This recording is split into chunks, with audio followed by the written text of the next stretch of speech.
Assalamualaikum warahmatullahi wabarakatuh.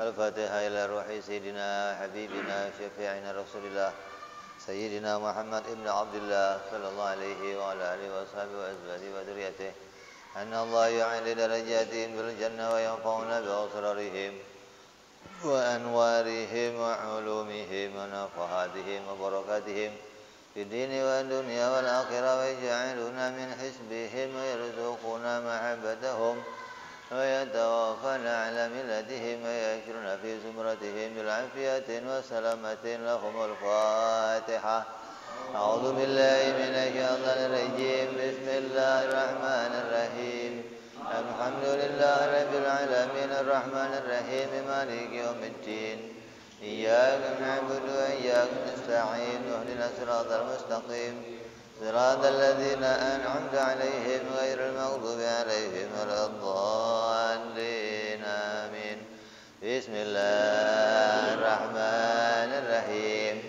نويت التعلم والتعليم والتذكر والتذكير والنفع والانتفاع والإفادة والاستفادة والحث على التمسك بكتاب الله وسنة رسول الله صلى الله عليه وسلم والدعاء إلى الهدى والدلالة على الخير ابتغاء مرضاته وقربه وثوابه وحسن الخاتمة مع اللطف والعافية صلاح العاقبة. Bismillahirrahmanirrahim. Alhamdulillahirabbil alamin. Bihi nasta'inu ala umuri dunya waddin. Wassalatu wassalamu ala Rasulillah sayyidina wa habibina wa syafi'ina wa maulana Muhammadin sallallahu alaihi wa ala alihi wa sahbihi ajma'in. Amma ba'du. Wa qala Musanniful kitab Hadratus Syekh Sa'id bin Kai Armiyah rahimahullah wa ghafara lahu wa liwalidayhi wa nafa'ana bihi ma fid dharain. Allahumma aftah qulubana futuhal arifin wa bihikmatika wansur alaina birahmatika ya arhamar rahimin. Ila anqal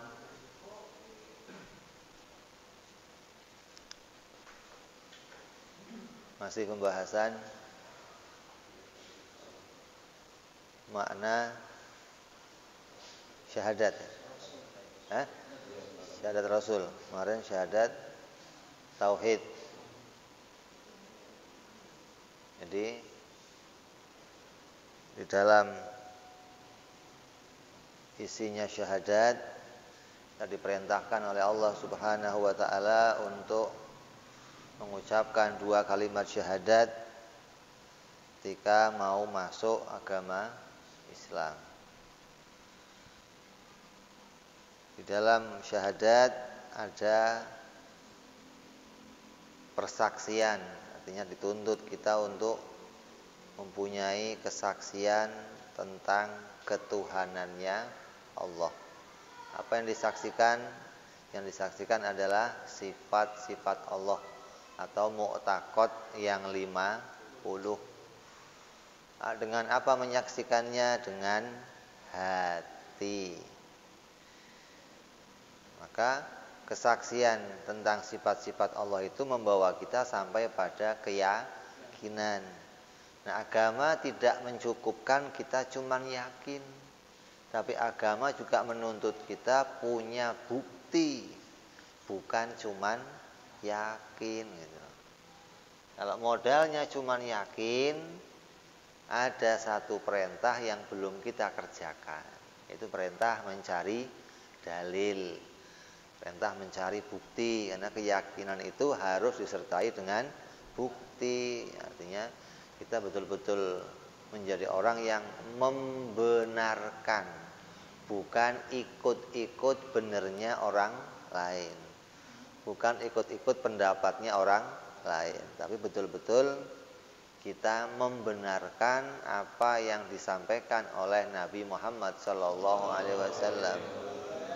bahwa Allah itu Tuhan, bahwa dirinya Nabi Muhammad itu utusan Allah. Itu kita betul-betul punya kesaksian tentang itu semua. Makanya umat Islam dituntut meyakini adanya Allah dengan mengetahui mu'taqad yang 50, yakin pada mu'taqad tersebut disertai dengan dalil.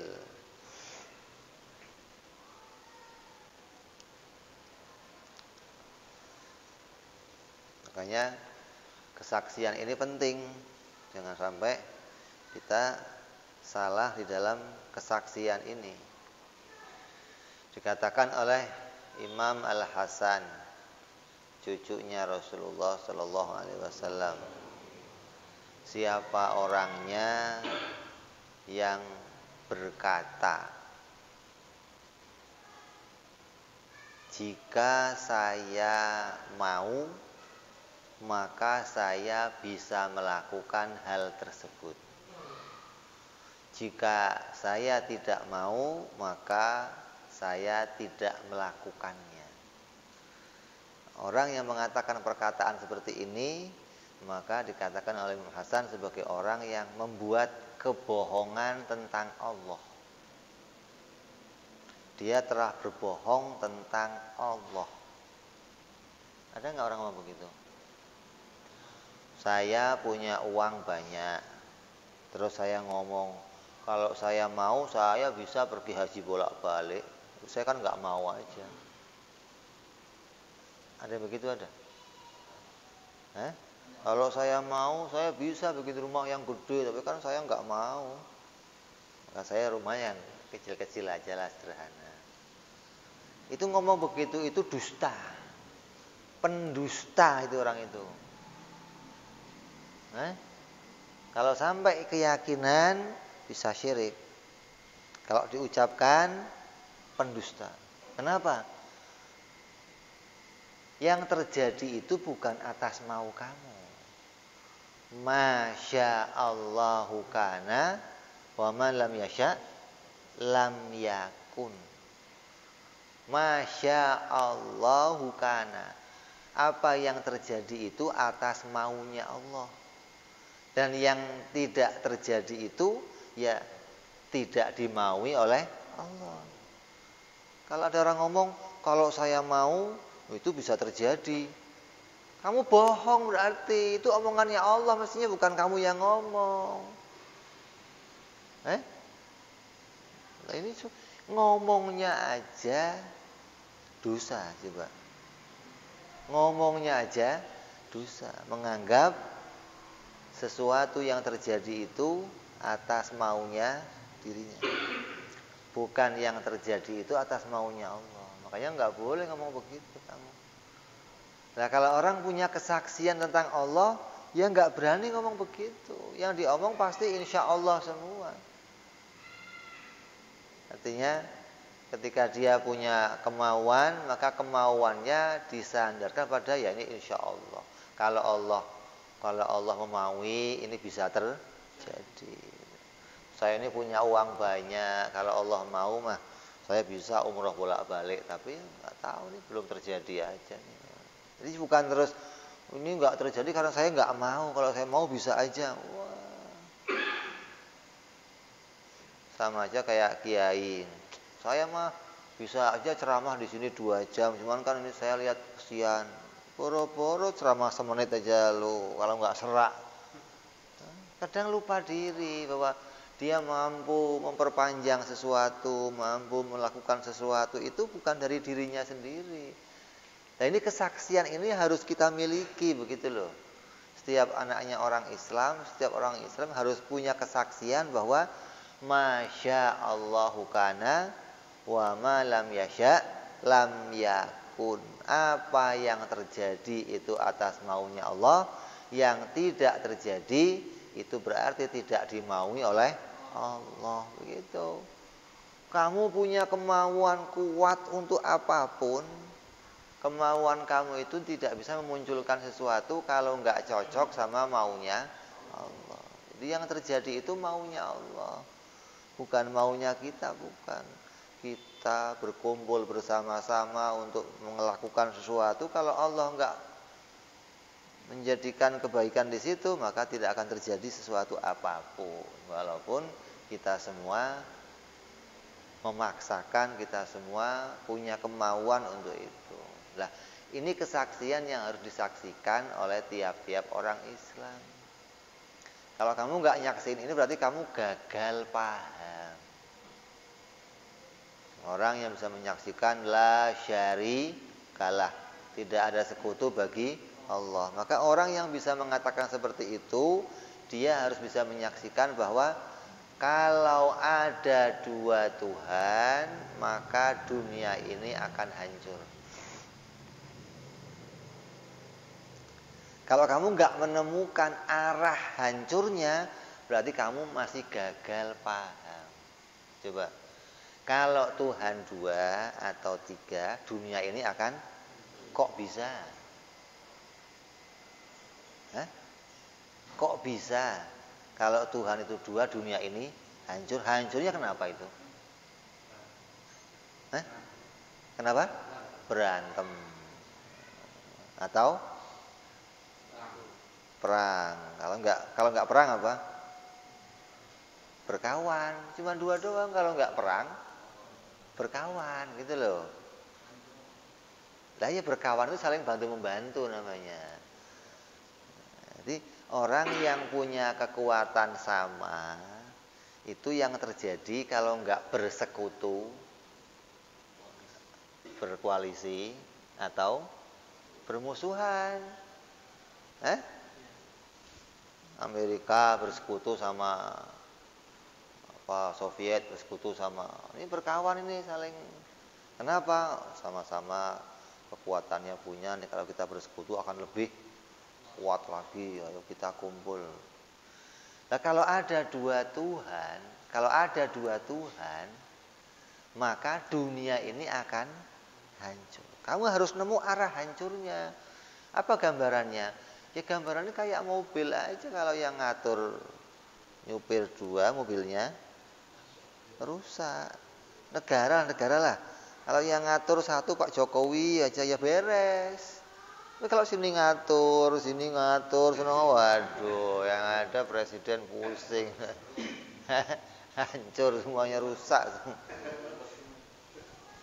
Jadi dunia ini akan hancur kalau ada dua Tuhan atau lebih. Lah itu orang pada menganggap si anu nganggap itu sebagai Tuhan, itu Tuhan, itu hanya anggapan. Dalam kenyataan itu semua bukan Tuhan. Andai ada betul-betul Tuhan, sudah hancur dunia ini. Gitu loh. Jadi kalau alamnya sudah ada, kok Tuhannya dua, maka alam ini akan hancur. Kalau alamnya belum ada, yang bikin dua, apa yang terjadi? Alamnya nggak mau muncul, gitu loh.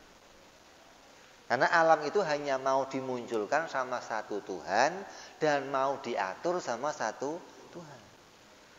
Andai sudah nongol, kok Tuhannya dua, maka hancur. Kalau belum nongol, kok Tuhannya dua, nggak mau nongol, gitu loh. Ayam dua pengen ngeluarin telur satu. Itu yang nggak mau siapa? Telurnya. Telurnya gua nggak bisa keluar, mau keluar dari mana? Si telur ini nuntut Tuhan satu, baru dia mau keluar. Gitu loh. Nah kalau sudah ada alamnya, kok diatur sama dua Tuhan, maka alam ini akan hancur. Jadi kamu harus tahu betul-betul Tuhan itu harus satu dan hanya Dia, gitu. Nggak ada lagi yang lainnya.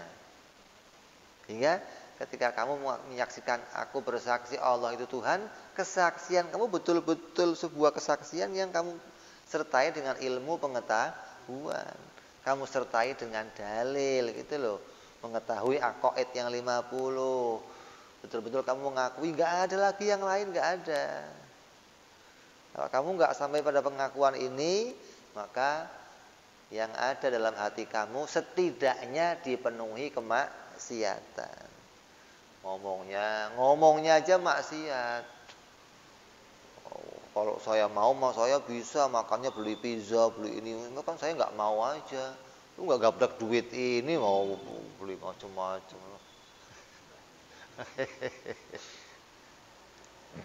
Kayak kita itu dikasih mau, kayak mau saya itu dianggap bisa menghasilkan sesuatu. Kamu oleh Allah dikasih kekuatan. Ya, kamu merasa kuat. Tapi kekuatan kamu itu nggak bisa menghasilkan apapun. Ngangkat gelas aja kamu nggak bisa. Kamu anggap kan kamu kuat. Terus dengan kekuatan kamu bisa mengangkat. Kalau kamu anggap ini kekuatan kamu yang mengangkat ini, kamu ngomongnya aja dosa. Kamu bikin kebohongan tentang Allah berarti. Ngomongnya aja bohong kamu. Ini terjadi atas pertolongan Allah. Kalau Allah nggak menolong mengangkat gelas ini, boro-boro tangan saya bisa ngangkat walaupun kuat. Apalagi stroke, jangan dicerita. Oh, yang kuat aja nggak bisa ngangkat, apalagi stroke gitu loh. Jadi ini tuntutan kamu suruh mengakui gitu loh. Di ngomongnya aja maksiat. Kenapa kok maksiat? Kamu bohong. Allah sudah mengatakan bahwa wallahu khalaqakum wa ma ta'malun. Kok kamu ngomong saya ngelakuin ini? Kamu bohong berarti. Ini rusak. Makanya banyak saudara-saudara kita yang masih sering ngomong begitu loh. Sering ngelakuin itu. Kalau nggak diomong gimana, Bib? Rusak hatinya. Diomong mulutnya dosa. Coba. Terus gimana dong? Ngaji, makanya ngaji. Suruh ngaji biar bener. Orang nggak mau ngaji mau bener bagaimana? Makanya agama itu nggak cuma nyuruh kamu yakin. Agama nyuruh kamu juga punya ilmu gitu loh. Yang penting saya yakin nyembah Allah. Nggak cukup modal yakin. Kenapa? Mesti dalam keberagamaan kamu akan rusak. Akan terserempet pada kesalahan. Terserempet pada tidak menempatkan hak Allah pada tempat yang sebenarnya. Ya kamu nggak akan jadi hamba yang baik kalau begitu. Nah, dengan kesaksian yang benar, menyaksikan aqaid, disertai dalil, maka kita berharap kita bisa menempatkan sesuatu pada porsinya, pada tempatnya. Sebagai hamba, saya menempatkan kehambaan saya. Dengan apa? Dengan mengagungkan Tuhan, menempatkan hak-hak Tuhan, tidak mengambil hak-hak Tuhan. Kita tempatkan yang haknya Allah, kita kembalikan kepada Allah. Jangan haknya Allah kita akui, jangan. Ini kerusakan namanya, ya. Jadi syahadat yang kemarin kita bahas itu syahadat tauhid yang isinya kita menyaksikan ketuhanannya Allah dan kita mengakui tidak ada Tuhan lain selain Allah. Kenapa? Andai ada Tuhan lain selain Allah, dunia ini akan hancur semuanya. Tidak akan ada. Tidak ada lagi yang bisa wujud, tidak ada lagi yang bisa nampak kalau ada dua Tuhan. Tapi nyatanya dunia ini aman-aman aja, berarti yang ngatur satu. Matahari masih muncul pada waktunya, tenggelam pada waktunya, manusia berjalan pada waktunya, menunjukkan yang ngatur satu. Tidak mungkin yang ngatur itu ada dua, nggak mungkin. Hingga nanti kalau terjadi apapun pada kita nggak gampang menuduh orang lain.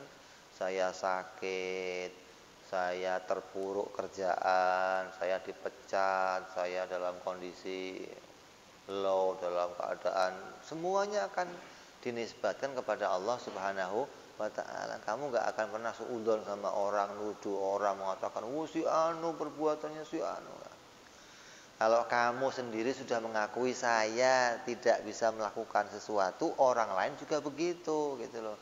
Hingga yang terjadi kita letakkan ini semua datang dari Allah. Ini makna hati, gitu loh. Jangan terus kamu hubungkan, kalau begitu kita nggak boleh ngapa-ngapain lagi dong, kok nggak boleh ngapa-ngapain lagi? Memang lo botol nggak ngapa-ngapain. Ini bicara hatinya mengakui dulu bahwa segalanya muncul dari Allah. Hati kamu akui dulu. Jangan sampai kamu mengakui ini muncul dari orang lain atau muncul dari diri saya. Setelah punya pengakuan ini, baru nanti bicara tahap berikutnya. Kalau saya dijadikan jelek, kalau orang lain melakukan kejelekan, kalau ada apa yang harus saya sikapi, oh itu bicara syariat nanti. Allah menjadikan sebuah kejadian. Kayak contoh Palestina. Palestina bertahun-tahun hancur, bertahun-tahun dihancurkan sama Israel. Terus kita mengatakan, oh kan itu Allah yang berbuat. Jadi Allah bisa aja menjadikan pertolongan untuk bangsa Palestina. Allah bisa menjadikan umpamanya burung ababil datang bawa batu ngancurin orang-orang Israel, habis Israel. Ya bisa, wong Allah yang bikin semuanya. Tapi kalau itu dikerjakan oleh Allah, dilakukan oleh Allah, lah kamu nggak dapat pahala apa-apa dong. Pahalanya apa buat kita? Enggak ada. Terus gimana jadinya? Kamu harus bisa melihat kalau kamu nonton film. Suka lihat film nggak? Ada. Walau ada orang lagi dipukulin, lagi didolimi di film itu, lagi teraniaya, yang ditunggu siapa? Jagoan. Kapan jagoannya muncul? Kok nggak muncul jagoannya? Itu kita begitu. Ketika melihat tiap kejadian kita berharap kapan Allah munculkan. Gitu loh. Di antara kita ini kapan dimunculkan oleh Allah. Jangan kalau saya mau saya bisa. Lah coba dong kamu jangan. Kalau saya mau. Kalau kamu nggak dikasih mau sama Allah, nggak ada yang akan bangkit, nggak ada. Makanya pertama kali Israel menyerang Palestina, itu orang Israel yang ngomong malam hari setelah kami menyerang, kami tidak bisa tidur. Kami khawatir umat Islam bangkit menyerang kami. Tapi pagi harinya ternyata aman-aman saja. Tandanya umat Islam lagi tidur katanya. Oh, serang lagi umat Islamnya lagi. Artinya umat Islam gak ada yang mau bangkit gitu loh. Kenapa gak mau bangkit? Gara-garanya nunggu Imam Mahdi. Semuanya serba, kita nunggu Imam Mahdi aja lah. Udah Imam Mahdi aja lah, saya tak wiritan aja lah. Gimana tuh? Memang ini Allah yang menjadikan semua. Tapi ketika melihat syariat, kemauan kamu itu dituntut untuk ingin melakukan kebaikan. Kalau kamu kok bisa punya keinginan kebaikan, kamu kerjakan, maka berarti Allah menjadikan kamu jadi orang baik. Bukan kamu menempatkan diri kamu jadi orang baik, bukan. Tapi Allah menjadikan kamu jadi orang baik. Nah, ini susah untuk begini. Orang untuk punya kemauan baik itu susah. Nggak semuanya orang punya kemauan baik. Kalau se-Indonesia yang anggota-anggota DPR yang kok punya kemauan baik semua, wah beres negara ini. Kemauannya baik, tapi gaulnya sama orang jelek, ya ruwet semua. Jadi kita harus bisa melihat ini semua dijadikan oleh Allah. Lah kok nggak muncul jagoannya kapan? Ya ditunggu saja. Kamu coba muncul lah. Saya nggak berani. Kalau nggak berani ya sudah, kita berdoa saja. Lah terus apa yang harus bisa saya kerjakan untuk orang-orang Palestina? Ya nggak cukup doa, tapi bantu harta, pengobatan. Yang kamu bisa apa itu? Jangan Imam Mahdi semua kok Imam Mahdi lah, kamu kerjaannya apa? Artinya pahala untuk kita apa kalau begitu? Kalau semuanya dilarikan ke sono. Jadi kita harus melihat walaupun ini semuanya Allah yang bikin, tapi di sini ada nilai kebaikan yang Allah juga letakkan untuk kita bersama. Andai kita itu dijadikan orang yang punya kemauan baik, maka akan ada kebaikan untuk kita bersama. Enggak cuman kita nunggu aja nantilah. Ya, ini harus kita lihat bahwa ini semua muncul, ini semua kita yakini bukan untuk menghalangi kita melakukan sesuatu. Ya kita disuruh melakukan sesuatu, tapi jangan diakui datang dari kita. Setiap yang kita kerjakan, kita bisa sampai pada makna la haula wala quwata illa billah. Makanya ini ada orang yang pahamnya begini. Ada orang pahamnya begini. Allah itu bisa menciptakan sesuatu tanpa perantara. Tapi terkadang juga menciptakan sesuatu pakai perantara. Contoh, ada seorang dokter. Allah itu ya bisa mengangkat penyakit tanpa diobati. Nah, Allah yang naruh penyakitnya. Maka Allah bisa mengangkat penyakitnya tanpa dibantu oleh siapapun. Terkadang ada penyakit yang diangkat pakai perantara. Nah ini loh. Kalimat perantara ini kadang merusak akidah kita. Coba kamu pahami coba. Yang dimaksud perantara itu bagaimana? Iya, maksudnya dokter itu mengatakan penyakit kamu sembuh itu karena perantara saya. Yang nyembuhin Allah. Saya nggak bisa nyembuhin, saya hanya perantara, gitu kan? Berarti kalau dia maksudkan saya punya perantara, saya hanya perantara, artinya Allah memberikan dia kekuatan. Terus kekuatan dia bisa mengangkat penyakit, gitu kan? Berarti dia jadi perantara. Itu rusak gitu.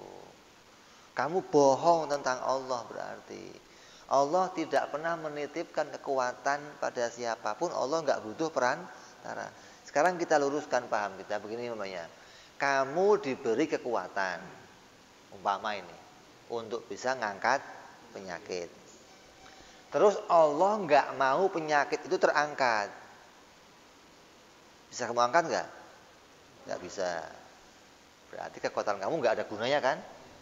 Karena Allah nggak mau penyakit itu terangkat. Jadi walaupun kamu usaha pakai kekuatan kamu tetap nggak akan terangkat. Terus Allah mau memaui penyakit itu terangkat.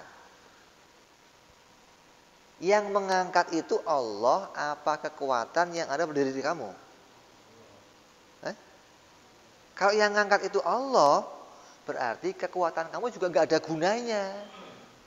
Nolak penyakit itu nggak bisa. Mau nyembuhin penyakit, ya nggak bisa. Kalau memang keduanya yang menetapkan dia sakit ya Allah, yang mengangkat juga Allah. Berarti kamu nggak punya kekuatan apapun, gitu loh. Jadi bohong kalau ada orang ngomong saya perantara yang nyembuhin Allah. Dengan kekuatan yang ada pada diri saya mengangkat penyakit Anda dengan izin Allah. Izin Allah itu maksudnya yang ngangkat Allah apa kamu? Begitu tanyain. Kalau yang ngangkat kamu namanya perantara. Yang ngangkat Allah bukan perantara namanya. Namanya sebab. Beda ini, sebab dan perantara itu berbeda. Lah orang salah memahami ini. Dianggap ketika kita bisa bekerja begini, ini dianggap perantara semua. Artinya Allah menitipkan kekuatan pada masing-masing kita bisa mengerjakan. Wah ini kerusakan, ini nggak bisa. Kamu nggak boleh punya paham seperti itu. Kenapa? Nanti seluruh hidup kamu isinya kebohongan semua. Kamu anggap saya bisa ini, saya bisa begini, ini saya mau sendiri, ini maunya saya sendiri, maunya semua mau kamu sendiri akhirnya. Nah Allah ngapain terus? Nonton dong. Oh hamba saya bagus loh. Oh bagus. Begitu kira-kira. Rusak paham seperti ini. Jadi jangan sampai kamu punya paham seperti orang-orang yang mengatakan bahwa saya ini hanya jadi perantara. Semua yang nyembuhin itu Allah. Kamu harus ngomong ini yang ngangkat penyakitnya Allah. Saya nggak punya kekuatan apapun. Adapun dokter nyuntik yang itu hanya gandengan. Itu hanya sebab. Sebab itu bukan berarti Allah menitipkan kekuatan. Bukan berarti Allah memakai perantara. Ini pemahaman ini sedikit nyerempet salah kotak kamu. Makanya kalau nggak ngaji, banyak orang tertipu. Dianggap dirinya diberi kekuatan. Dianggap Allah itu butuh perantara. Allah bisa menyembuhkan tanpa dengan perantara. Tapi Allah juga bisa menyembuhkan pakai perantara. Oh, ini kebohongan. Jadi kita jangan sampai punya keyakinan yang seperti itu, karena akan membawa diri kita selalu di dalam kebohongan tentang Allah Subhanahu wa taala. Kita nggak tahu hakikat kenyataannya kalau masih berputar-putar pada keyakinan yang seperti itu. Mudah-mudahan kita semua dilapangkan hatinya oleh Allah, difahamkan oleh Allah, ditauhidkan oleh Allah, agar hati kita selamat dari kesyirikan, dari mensekutukan Allah Subhanahu wa taala. Terus yang kedua, syahadat Rasul, wa asyhadu anna Muhammadar Rasulullah, dan saya bersaksi bahwa Nabi Muhammad sallallahu alaihi wasallam itu adalah utusan Allah dan hamba Allah. Dan sekarang ditanya, kamu pernah ketemu Nabi Muhammad? Belum. Terus kok kamu nyaksiin apa? Kamu kok bersaksi nyaksiin apa?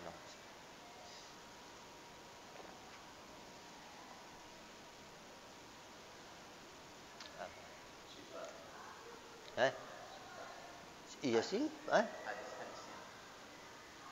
nyaksiin hadisnya. Hadisnya itu hadis yang bagaimana?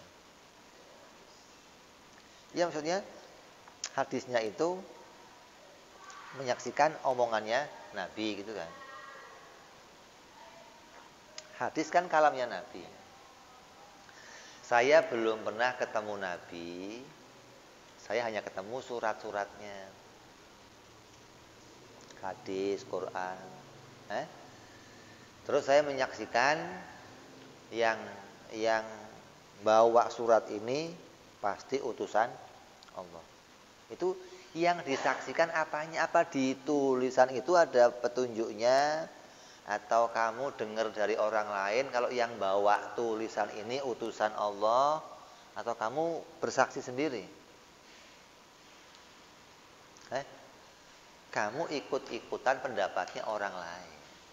Kata bapak saya, yang bawa Quran ini Nabi Muhammad.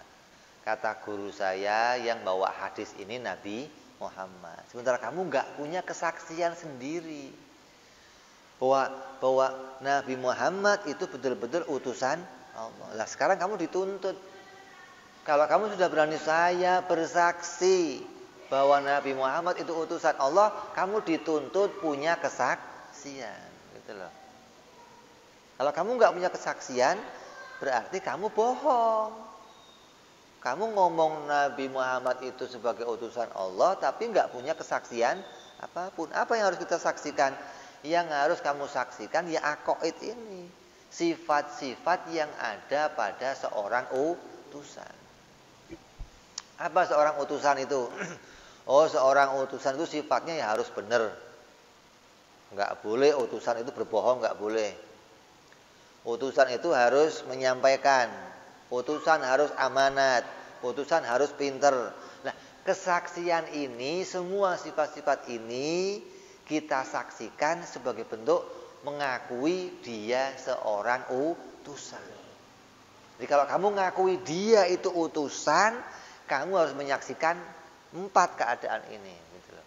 Hingga nanti ketika ada tulisan hadis ngomong Nabi yang ngomong, tapi kok bohong? Oh, ini nggak mungkin. Ini salah mesti. Mesti ini salah. Ini nggak mungkin salah. Ini dari kakek saya nggak mungkin. Kenapa? Nabi kalau ngomong pasti benar. Tulisan kamu ini tulisan yang ngomongannya salah. Maka kita bisa menolak hadis-hadis manapun yang nggak cocok sama kenyataan. Seperti apa? Perkataan-perkataan orang-orang yang memasukkan hadis, orang-orang Syiah yang mengatakan Nabi ngomong, pemimpin setelahnya adalah Ali. Nabi ngomong Ali. Itu isinya kebohongan semua. Nah, kalau kita hanya mengatakan bahwa Nabi itu utusan Allah, ini hadisnya, ya kita pegang seperti orang Syiah. Nggak berpikir lagi. Tapi kalau kamu berpikir dengan benar, kamu harus pegang 4 ini dulu. Kalau kamu mau mengakui dia utusan Allah, kamu harus mengakui dia punya 4 sifat. Sidik, tabligh, amanah, fatonah. Baru kamu mengakui ini utusan. Hingga apa? Berita apapun yang nanti datang kepada kamu harus cocok sama kenyataan. Karena nggak mungkin seorang utusan bohong. Nggak mungkin seorang utusan salah. Nggak mungkin seorang utusan bodoh. Nggak mungkin seorang utusan menyimpan ilmu pengetahuan. Kamu pegang ini kuat-kuat. Sehingga kamu betul-betul punya saksi. Oh, dia betul-betul utusan Allah. Kenapa? Punya sifat sidik, tabligh, amanah, fatonah. Pegang dulu nih.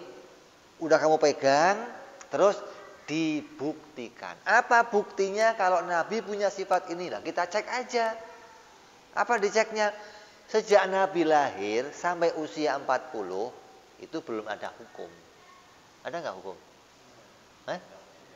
Ya, belum ya.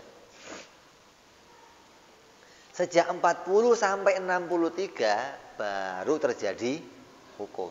Nah, terus kita cek dari usia 40 ini sampai 0, dia pernah melanggar nggak apa yang dia lakukan pada usia 40 sampai 63? Begitu dong. Oh, ternyata nggak pernah. Apa yang dikerjakan dari 40 sampai 63 sama dari 40 sampai 0. Berarti dia betul-betul orang benar. Gitu loh. Ini dibuktikan, nggak terus kita ngomong, oh pokoknya saya ngakui dia, ya itu namanya kamu sebelah pihak ngomongnya nggak pakai dalil, seperti orang-orang yang mengakui mencetung sebagai dewa atau Buddha sebagai dewa, itu pengakuan sepihak tanpa ada pembuktian gitu loh. Nah, kita mau kesaksian ini nyata. Kesaksian ini benar bahwa kamu mengakui Nabi Muhammad itu utusan Allah, kamu mengimani dalam hati kamu dia pasti punya 4 sifat yang wajib. Ini kesaksian kita. Walaupun kamu nggak pernah ketemu sama dia. Karena kesaksian 4 ini nggak dilihat pakai mata. Kalau kesaksian yang 4 ini dilihat pakai mata, orang yang hidup pada zaman Nabi semua harus lihat kalau dia Nabi. Nyatanya nggak begitu. Banyak orang hidup bersama Nabi, tapi nggak lihat kalau dia ini Nabi juga. Kenapa? Karena nggak mengimani yang 4 ini. Nggak menyaksikan yang 4 ini ada pada dirinya Nabi. Hingga dianggap, kamu pembohong, kamu mah orang bodoh, kamu mah bawa berita dari setan berita kamu. Wahyu dari setan. Makanya orang-orang Arab begitu kan. Muhammad, setan kamu sudah nggak ngomong lagi? Setan kamu sudah nggak ngomong lagi katanya. Dianggap yang Nabi ngomong dari setan. Dia nggak menyaksikan yang 4 ini pada diri Nabi Muhammad. Lah kita nggak ketemu Nabi Muhammad, tapi bisa menyaksikan ini. Wah, ya istimewa. Bisa kuat dalam hati kamu bahwa dia pasti sifatnya sidik, tabligh, amanah, dan fatonah. Hingga kamu punya bukti kuat. Nggak bergeser keimanan di hati kamu tentang kerasulan Nabi Muhammad Sallallahu Alaihi Wasallam. Hingga kesaksian kamu itu nanti bisa dibuktikan dengan nyata. Nggak cuma ngomong doang. Pasti sidik, tabligh, amanah, fatonah. Buktinya apa? Pokoknya begitu kata bapak saya, masih sama aja itu. Gak punya bukti. Nanti kita buktikan satu persatu. Nabi pasti sidik, pasti amanah, pasti tabligh, pasti fatonah. Mustahil Nabi itu kedzib, mustahil khianat, mustahil kitman, mustahil balada. Kita akan bahas satu persatu hingga nampak betul bahwa memang Nabi Muhammad itu betul-betul utusan Allah. Ini yang harus kamu saksikan hingga 2 syahadat ini betul-betul menjadi persaksian kita, pembenaran kita bahwa Allah itu betul-betul seorang Tuhan, zatnya persifatan Tuhan, dan kita mengakui Nabi Muhammad betul-betul utusannya Allah. Enggak cuman ngikutin katanya orang lain, enggak cuman percaya pendapatnya bapak atau ustadz, tapi betul-betul membenarkan. Kalau kamu sudah menyaksikan Nabi Muhammad itu utusan Allah dan menyaksikan pula dia adalah hambanya Allah, maka kamu betul-betul punya sebuah kesaksian yang benar. Nah, kalau saya nggak nyaksiin ini bagaimana? Oh ya rusak. Abu Lahab itu nggak cuman ketemu, gendong Nabi. Digendong. Yang biayai hidupnya Nabi, hidup ibunya Nabi Abu Lahab. Ketika ayahnya meninggal, sisa hidupnya ibunya ditanggung sama Abu Lahab, pamannya yang paling kaya masa itu. Saya yang tanggung hidupnya. Begitu Nabi lahir, pembantunya ngasih tahu, Tuan Abu Lahab itu ponakan kamu lahir laki-laki, saking senengnya kamu bebas. Urus Muhammad, biaya datang. Saking senengnya punya ponakan laki-laki coba. Tapi nggak jadi jaminan. Terus, oh ini nanti gedenya iman, nggak bisa. Fir'aun kumpul tiap hari bersama Nabi. Iya. Sampai dijenggot ditarik-tarik segala. Tetap aja. Kenapa? Karena nggak punya kesaksian kalau ini adalah seorang yang sidik, tabligh, amanah, fatona, hatinya ditutupin. Oh ini pembohong. Nah kamu cek dulu dong kok pembohong. Ada nggak kebohongan yang dia ucapkan? Pokoknya bohong. Kan berat. Pokoknya bohong. Satu, merasa apa? Muhammad kan ponakan saya. Saya lebih tua. Mestinya wahyu kepada saya. Masa kepada yang kecil begini gimana sih? Itu yang menyebabkan dia nggak punya kesaksian benar. Hatinya penuh kebusukan, penuh kesombongan, penuh hasud. Nah, hingga nggak bisa menerima ini, nggak bisa. Kalau kamu hatinya murni benar baik, kamu harus kuatkan diri kamu. Saya bersaksi kalau Nabi Muhammad itu orang yang sidik, tabligh, amanah, fatona. Kamu saksikan 4 ini. Dan kamu buktikan bahwa di seluruh kalamnya Nabi, seluruh tindakan Nabi, akan kamu jumpai dalil-dalil yang menyatakan dia dan seluruh para Nabi punya 4 sifat ini tanpa ada yang berkurang, tanpa ada yang hilang. Selama mereka masih ada wujudnya, sifat ini selalu ada pada diri mereka semuanya. Ini kesaksian yang harus ada, yang menjadi kesaksian utama pada diri kita.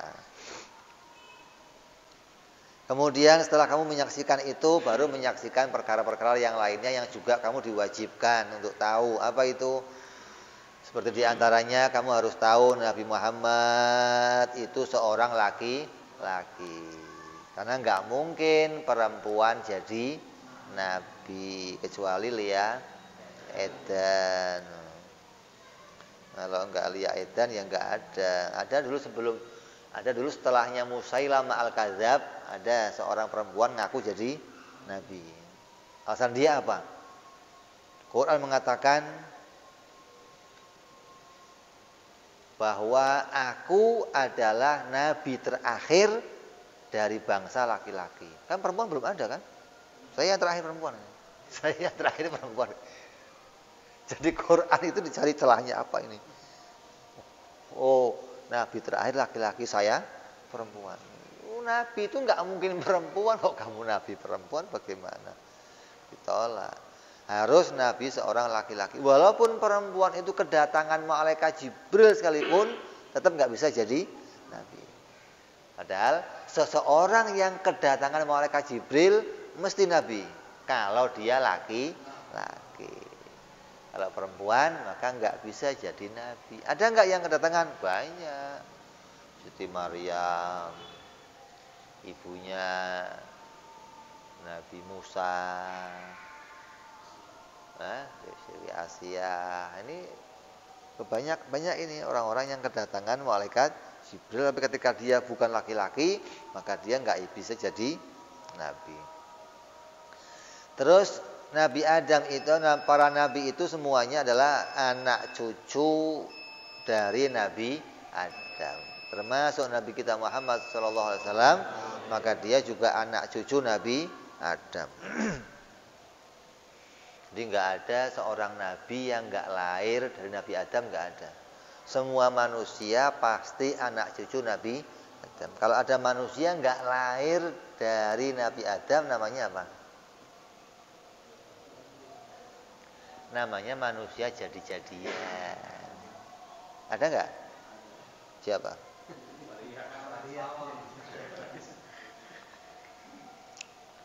Bukan.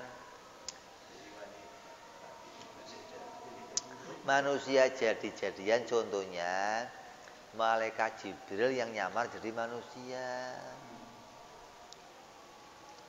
Ketika malaikat Jibril datang ke Rasulullah menyerupai manusia, dia bertanya, dia ngasih tahu, itu manusia mana itu?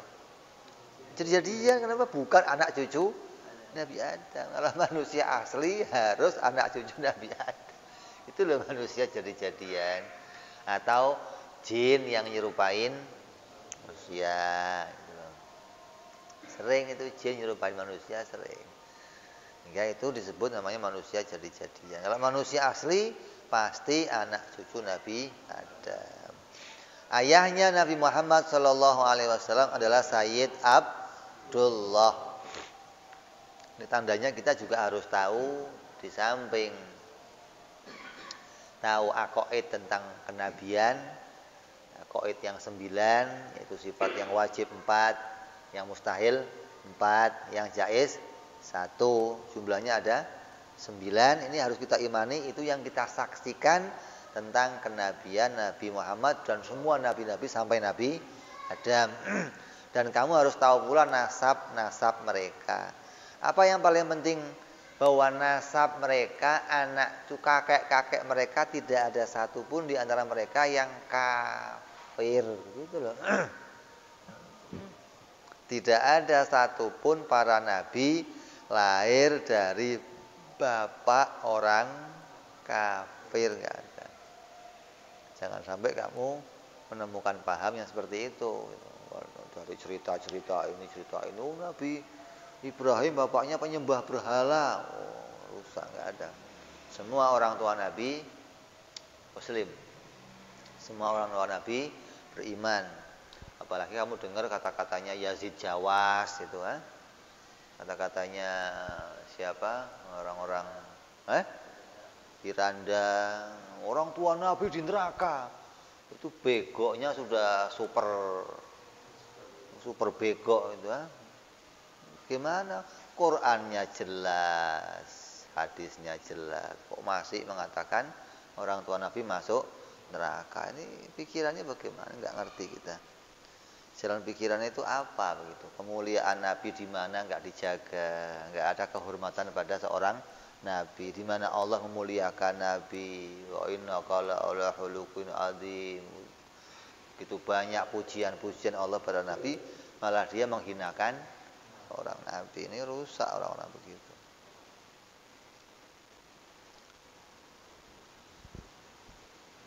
Ayahnya Nabi bernama Sayyid Abdullah, ibundanya Nabi bernama Siti Aminah, kakeknya Nabi bernama Sayyid Abdul Muttalib, eyangnya Nabi bernama Sayyid Hashim, buyutnya Nabi bernama Sayyid Abdul Manaf. Dan kita harus tahu sampai kepada Adnan sesuai dengan yang disampaikan Nabi Muhammad SAW.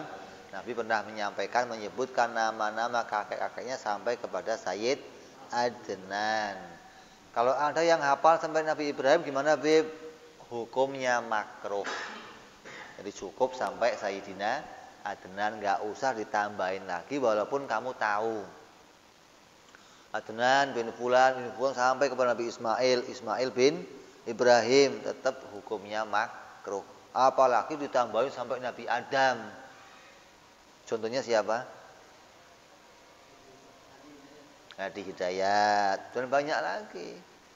Hafalannya kuat, tapi hukumnya makruh. makruh. Kenapa kok makruh? Gak ada berita otentik dari Nabi Muhammad Sallallahu Alaihi Wasallam. Berita yang dia peroleh dari ahli sejarah, bukan dari Rasulullah Sallallahu Alaihi Wasallam. Nabi cukup menyebutkan dari sampai adna. Untuk apa? Orang nggak bisa merekayasa jadinya. Dari zaman sekarang sampai ke Nabi Adam itu berapa tahun ya? Menurut penelitian, ini sekitar 10.000 tahun, 12.000 tahun, paling lama 15.000 tahun. Sudah itu ukuran-ukuran mereka yang bisa mengukur. Ada lagi para ilmuwan malah mengatakan jutaan. Dari mana lagi ngukurnya itu? Pakai alat apa ngukurnya coba? Bumi ini telah berusia jutaan tahun. Waduh. Jadi kita berhenti tetap sampai Sayyid Adnan, walaupun kita mendapatkan berita dari ahli sejarah bahwa semua nasab itu bersambung sampai Nabi Allah Adam alaihissalam. Ini syahadat yang harus kita ucapkan disertai dengan makna aqaid yang harus tersimpan dalam hati kita, bahwa hati kita bersaksi bahwa Nabi Muhammad betul-betul utusan Allah dengan sifat-sifatnya seorang utusan. Nggak usah lihat Rasulullah, nggak usah, kamu lihat utusan yang lain aja dulu. Pak Lurah punya utusan, Pak RW punya utusan, Pak Jokowi punya utusan. Orang yang kamu utus itu harus bagaimana? Gitu aja ngukurnya. Nggak usah ke Rasulullah dulu, nggak usah. Seorang utusan itu harusnya bagaimana gitu loh. Kalau saya mau ngutus orang, mesti akan saya cari orang yang benar, orang yang jujur, orang yang pinter. Mesti akan cari itu, nggak mungkin ada orang goblok nih. Sini, kamu kesana ya. Waduh, nggak nyampe kemana-mana akhirnya. Ada beli gula dapatnya beras nanti. Kenapa? Oh, yang penting kan kecil-kecil begini Pak. Iya, yang begini beras tapi namanya bukan gula. Yang salah siapa? Lu yang nyuruh, orang bego disuruh. Berarti utusan itu harus pinter gitu kan? Harus bener, harus jujur. Itu utusan kamu, apalagi utusan Allah, begitu loh maksudnya. Wong kamu ngutus orang aja harus punya kriteria seperti ini, apalagi utusannya Allah. Jadi kesaksian pertama saya, sebelum saya nyaksiin yang lain, kalau Nabi Muhammad betul-betul utusan Allah, saya saksikan bahwa dia orang yang punya sifat sidik, tabligh, amanah dan fatwa. Kalau kamu nggak nyaksiin ini, berarti kamu belum pernah menyaksikan dia utusannya Allah. Nah, terus buktinya apa? Nah, tinggal dibuktikan nanti. Dalilnya apa? Artinya kesaksian kamu bukan kesaksian ikut-ikutan, tapi punya pendirian, punya ilmu. Insyaallah nanti kita akan sambung pada perjumpaan berikutnya. Mulai kita akan buka satu persatu semua aqaid yang 50 yang menjadi haknya Allah dan yang jadi haknya Rasulullah, disertai dalil-dalilnya yang mencukupkan kita, yang mengesahkan keislaman kita, yang mengesahkan iman kita menurut pendapat para imam mazhab. Mudah-mudahan apa yang kita pelajari, apa yang kita gali, apa yang disepakati oleh imam mazhab juga mendapat keridhaan dari Allah Subhanahu wa taala, karena sahnya iman kita semuanya atas taufiknya Allah, atas rahmatnya Allah Subhanahu wa taala. Mudah-mudahan kita semua diberi keselamatan di dunia sampai di akhirat. Amin ya rabbal alamin. La hadiniyah wa la niyatin salihah wa ila hadratin nabi. Al-Fatihah. A'udzu billahi minasyaitonir rajim. Bismillahirrahmanirrahim. Alhamdulillahirabbil alamin arrahmanir rahim maliki yaumiddin. Iyyaka na'budu wa iyyaka nasta'in ihdinas siratal mustaqim siratal ladzina an'amta 'alaihim ghairil maghdubi 'alaihim waladdallin. Amin. Ya Rabbana darabna وأننا أسرفنا على لظى أشرفنا فتب توبة تغسل كل هوبة واستر لنا عوراتي وأمن روعتي واغفر لوالدينا ربي ومولودينا والأهل والإخوان وسائر الهلان وكل ذي محبة أو جيرة أو صحبة والمسلمين أجمع أمين ربي اسمع فضلا وجودا منا لا باكتساب منا بالمصطفى رسولي نهضى بكل سولي صلى وسلم ربي عليه عند الحب وآله وصحبه عدد طاس صحبي والحمد للإله في البدء والتناهي سبحان ربك رب العزة عما يصفون سلام على المرسلين الحمد لله rabbil alamin. Ada yang nanya nggak? Kalau nggak ada